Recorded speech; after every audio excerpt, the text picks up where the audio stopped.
bakwe dot kulli yom zay chor chinyan main billara makoy ko palabin palabin palabin palabin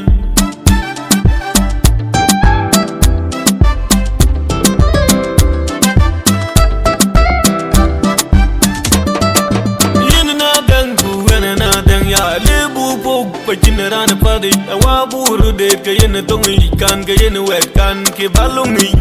parut benya dil parut ben pengen go piangin bu bangi jeng jeng te kem ga kayene kan hey anti ban wi je in ne tro go pai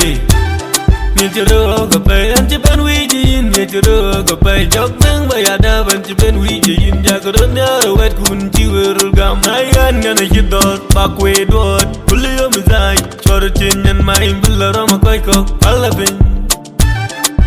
palabin palabin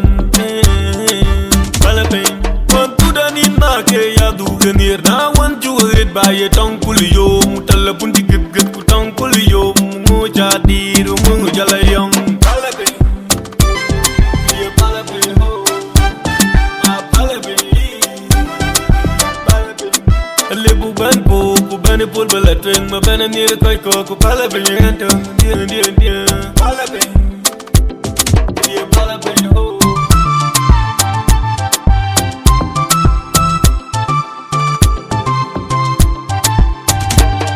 anje ban wi je in ni tro ko pai ni tro ko pai anje ban wi je in ni tro ko pai jok nang ba ya da ban je ban wi je in ja ko don ya wet kun ti werul gam ai gan ngana hidot bakwe dot kulli yom zay chor chinyan main billara makoy ko palabin